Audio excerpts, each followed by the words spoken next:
An animal sanctuary needed a hero.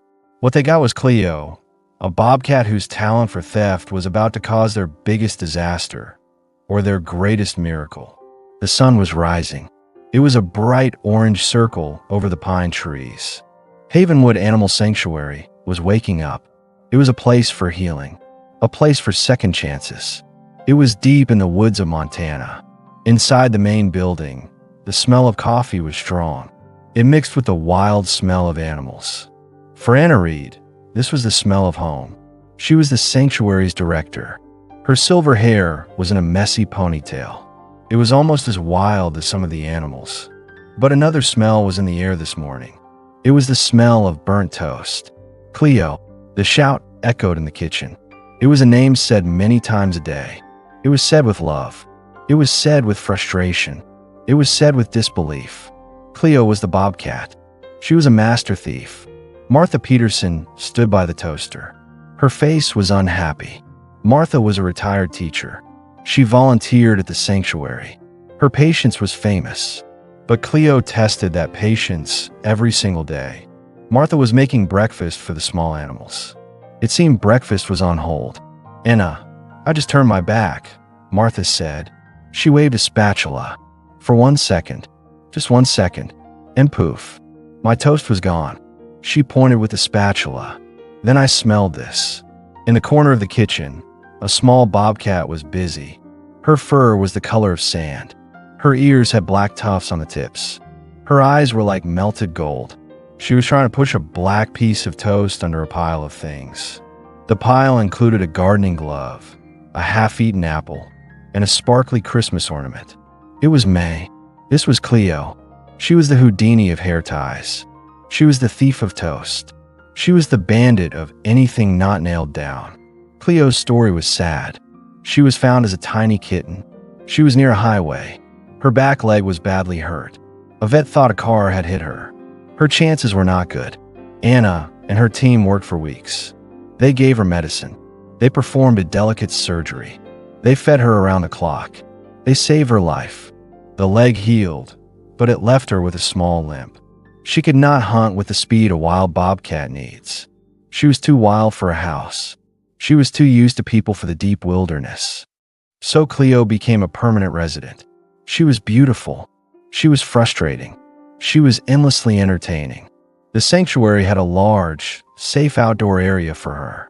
She could climb trees and chase bugs. She could be a wildcat, but she also spent time inside the main building. This included the kitchen. For Cleo, the kitchen was her favorite hunting ground. Is she building another nest? Anna asked. A small smile was on her face. She walked towards the corner. Cleo saw her coming. She let out a low growl. Her golden eyes were possessive. The burnt toast was clearly a great prize. She tucked it safely under the glove. "It's her treasure trove," sighed Leo Martinez. He was the sanctuary's handyman. He walked in, wiping his hands on a rag. "I found my good sock in there yesterday. The one without the hole." Cleo's collections were famous. Smelly shoes were a favorite. She would often hide them and then watch with a proud little chuff when someone found them. Pancakes, stolen from a plate, were paraded around like a fresh kill before being hidden. One time, she dragged a heavy welcome mat across the floor. She got tangled in it. She became a snarling, fluffy ball of anger. It took 2 people and a feather duster to get her out. No drawer was safe. No cabinet was secure. Cleo had learned to use her nimble paws. She could hook them around handles and pull. She could open plastic containers like a professional safecracker. Trash cans were not obstacles. They were invitations. She would often create a storm of coffee grounds and potato peels. Then she would sit in the middle of the mess, calmly cleaning her paw. The Great Sausage Heist was a famous story. An old donor brought a string of homemade venison sausages. He set them on the counter. He turned to hang his coat. It took 10 seconds. When he turned back, the sausages were gone. Everyone searched. Then they heard a faint thumping sound. It came from under a big armchair. There was Cleo. She was wedged into the small space. Her eyes were closed in happiness. She was eating the sausages, one by one. A tiny, satisfied growl rumbled her chest. She had not even tried to hide them. The prize was too good to wait. "All right, you little rascal," Anna said now, crouching down. Cleo's ears turned. Her eyes stayed on Anna. The growl softened. "What is it today?" Cleo blinked slowly. Then, with a sudden, fast movement, she batted at a loose strand of Anna's hair. It was a game they played. It was part wild, part tame. "She's just keeping us on our toes," Martha said. She was laughing now. She scraped the burnt bits of her first toast into the compost, and reminding us that breakfast is very serious business. The weeks before the annual Havenwood Gala were always busy. The gala was the sanctuary's biggest fundraiser. This year was more stressful than usual. A local woman, Mrs. Delacourt, had made a big promise. She would match every dollar raised at the gala, but only if they reached a very high number. The pressure was on. Boxes of decorations started to appear. Fairy lights, streamers, and centerpieces were stored in a spare office, where they were supposed to be. "Has anyone seen the box of gold ribbon?" asked Emily. She was a young vet intern. Her job was to be organized. Cleo made that job very difficult. "The ribbon with the little jingle bells?" A groan went through the break room. Everyone looked toward Cleo's favorite hiding spots. "Don't look at me," Leo grumbled.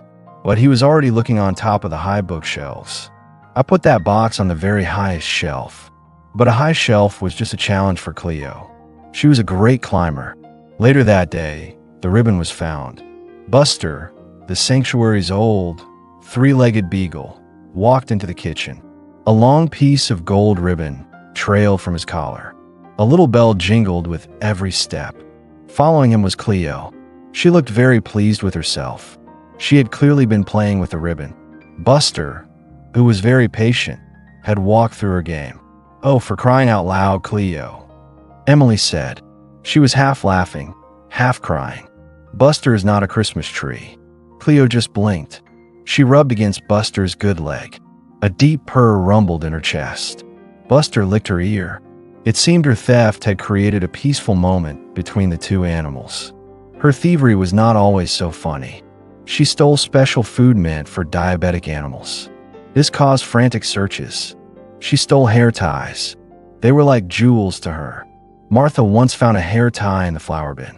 Another was tangled in computer wires. One was even fished out of the water dish of a grumpy turtle. Even an injury did not stop her. A few months ago, she hurt her paw. She had tried to jump from the counter to the top of the refrigerator. She missed. For a week, she limped. Her wild spirit seemed quieter, but her desire to steal things remained. She just changed her methods. She used her good paw with even more skill, dragging things toward her with a scary focus. The kitchen was her kingdom. One afternoon, Anna was making a special medicine. It was for a sick owl. It was a slow, careful process. It needed exact measurements of expensive powders. She arranged everything on a tray. There were tiny bottles, a small bowl, and a tiny silver measuring spoon. She needed to get water from the pantry. She left the tray on the counter. She was gone for 30 seconds. When she came back, the tray was still there, but the tiny, shiny silver spoon was gone. Anna sighed. She knew who the thief was. She looked around the kitchen. No Cleo. This was strange. Cleo usually liked to watch the chaos after her crimes. Then Anna heard a small scratching sound. It came from the pantry door. The pantry was off limits. It was a fortress of kibble and canned food. The latch on the door was loose. Leo was supposed to fix it. Cleo must have pushed it open. Anna walked to the door. She put her ear against the wood. More scratching. Then a soft, frustrated sound. She opened the door a tiny crack. There was Cleo. She did not have a spoon. She was batting at a large, unopened bag of cat food. It was the expensive kind. The crinkly bag seemed to fascinate her. She was not trying to rip it open. She was just pawing at it and sniffing. The missing spoon lay on the floor nearby, forgotten. "Cleo," Anna said softly. The bobcat jumped. She looked at Anna. Then she looked back at the big bag of food. She made a small, questioning sound. It was the sound she made when she was curious. This was not her usual grab-and-hide behavior. Anna frowned. "What are you doing in here, you rascal?" She picked up the spoon. As she was about to lead Cleo out, Anna heard another sound. It was a very faint meow. It was so quiet, she almost missed it. She listened hard. There was again a tiny, sad cry. It seemed to come from the isolation rooms down the hall. Her heart tightened. "Oh no," she whispered. Just yesterday, they had brought in a new rescue. It was a litter of 3 feral kittens. They were only a few weeks old. They were found in a drain pipe. They were weak and scared. One of them, the smallest one, was not doing well. They were in a quiet, warm room to keep them safe and calm. Emily was supposed to check on them soon, but Anna felt a sudden worry. Cleo had lost interest in the food bag. She rubbed against Anna's legs, purring. Then she looked down the hallway, toward the isolation rooms. Her ears were alert.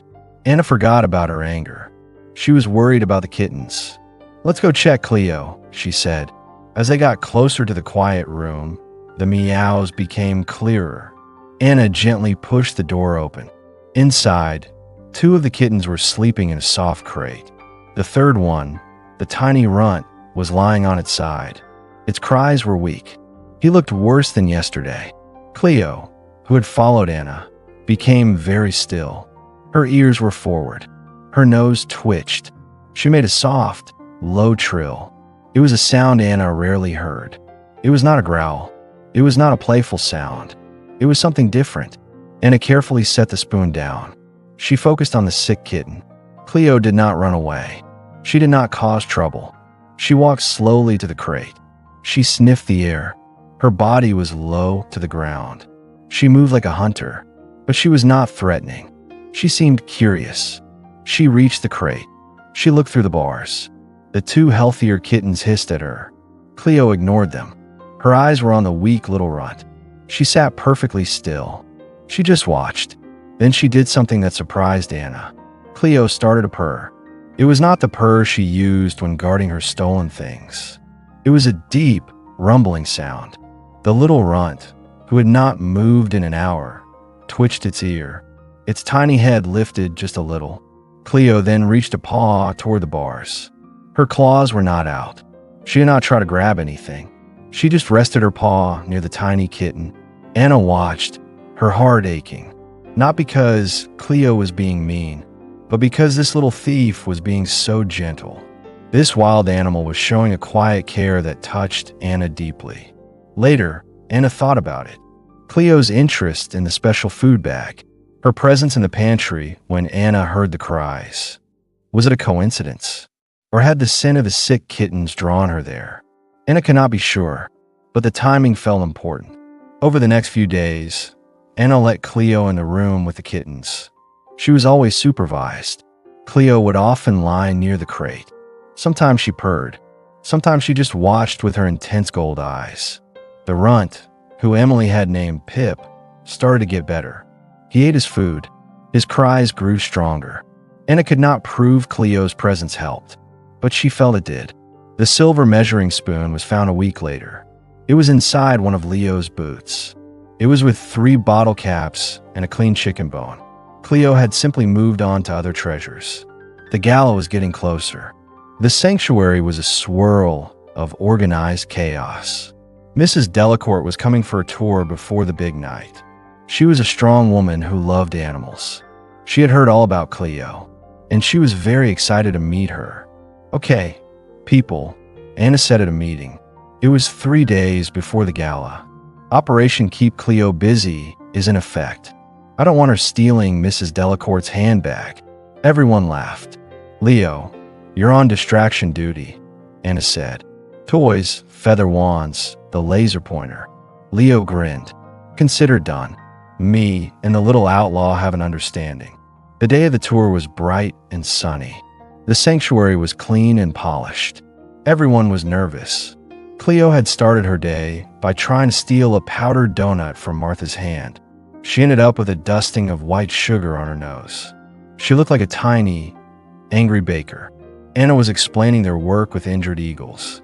Mrs. Delacourt, whose diamonds sparkled brightly, paused. "And this, I imagine," she said, her voice full of amusement, "is the infamous Cleo's main territory." They were standing at the kitchen door. "Indeed," Anna said, "though Leo is currently running tactical diversion maneuvers." Just then, a happy chuffing sound came from the kitchen. Leo appeared a moment later. He looked a little messy, but happy. A colorful catnip mouse dangled from his fingers. "She's wrestling with Mr. Squeaky," he reported. "That should buy us at least 10 minutes.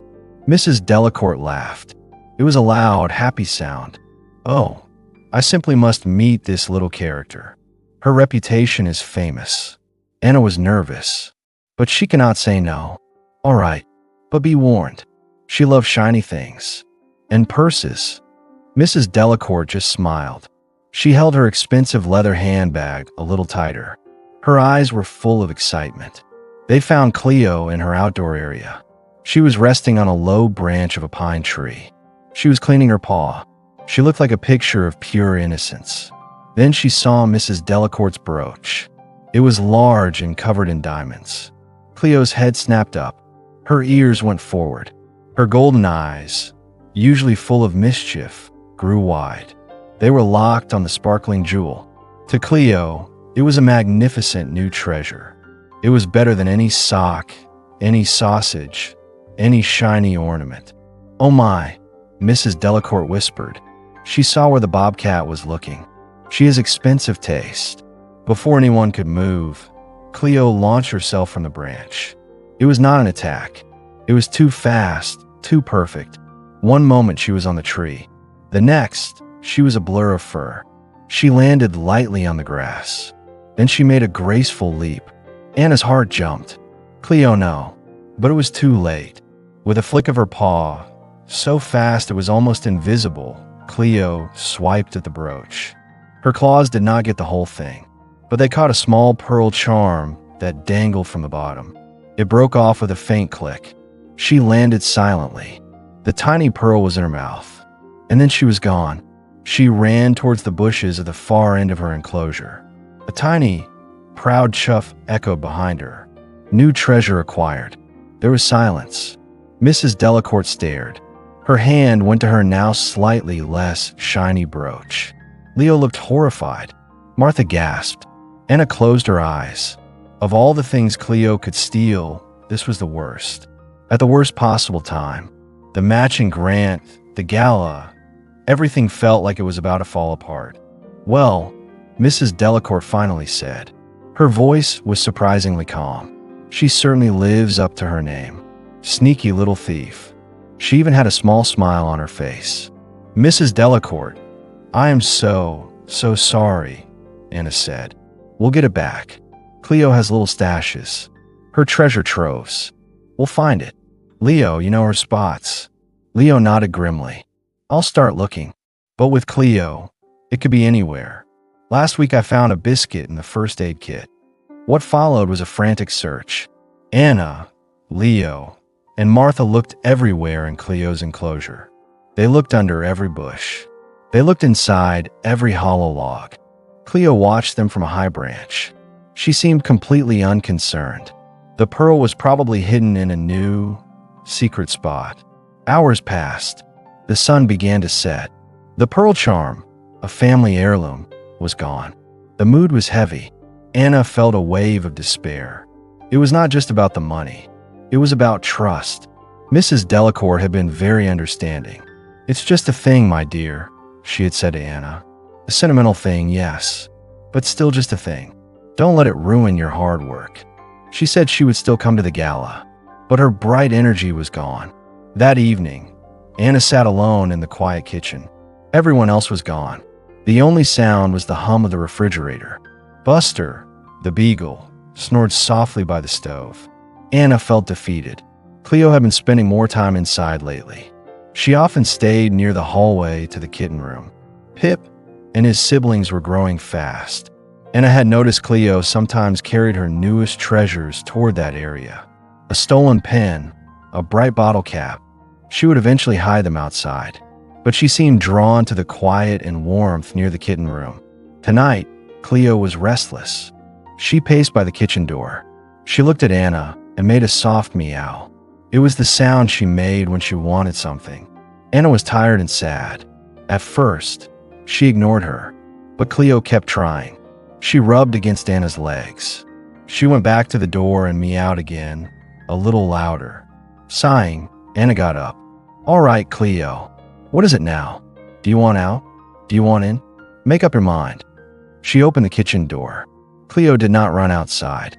Instead, she walked purposefully down the hall. She walked toward the kitten room. This was not strange. Anna had seen her do it before. Anna followed. Cleo paused at the kitten room door. It was partly open. She pushed it with her head and slipped inside.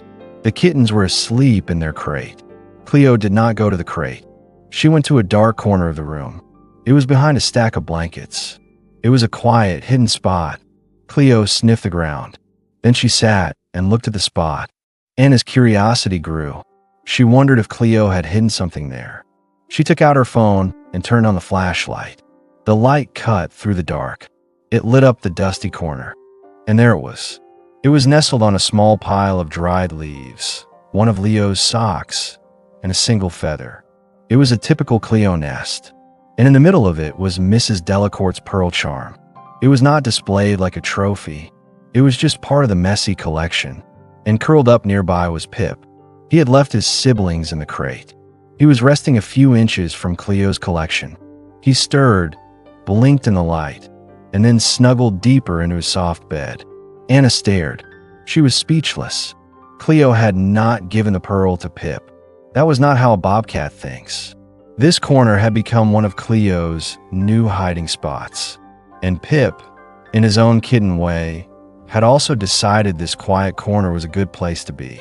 The pearl was there because Cleo had left it there. But the sight of the lost heirloom, so close to the little kitten, touched Anna's heart. Cleo looked at Anna. She blinked slowly. She seemed to wonder what all the fuss was about. This was just one of her spots. These were just some of her things. "Oh, Cleo," Anna whispered. Her voice was full of emotion.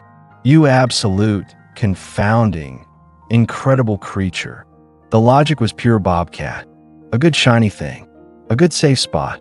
The heartwarming part was the beautiful, accidental scene. Gently, Anna picked up the pearl charm. Pip stayed asleep. Cleo watched her.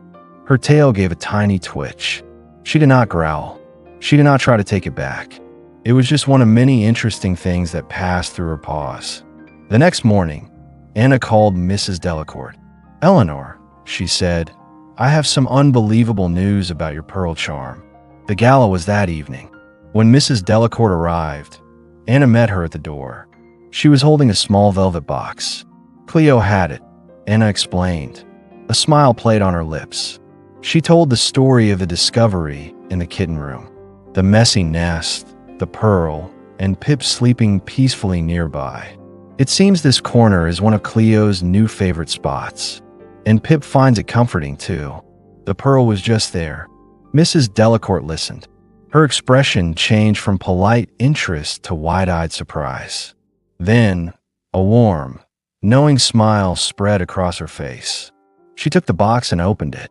The pearl charm gleamed softly. "That little bobcat," Mrs. Delacourt said, shaking her head. A chuckle escaped her lips. "She's not just a thief, Anna. She's a reason for the most peculiar and wonderful discoveries." She paused. Then she looked at Anna, her eyes twinkling. "Tell me, how is little Pip doing now? And his accidental benefactor, Cleo?" That evening, during her speech, Mrs. Delacourt told the story of Cleo and the pearl. The audience was enthralled. There was laughter and sounds of awe.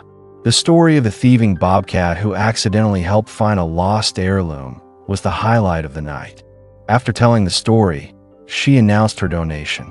To everyone's surprise and joy, she had increased it significantly. Cleo knew nothing of her new fame. She was probably in her enclosure, dreaming of her next great theft. Life at Havenwood went back to normal.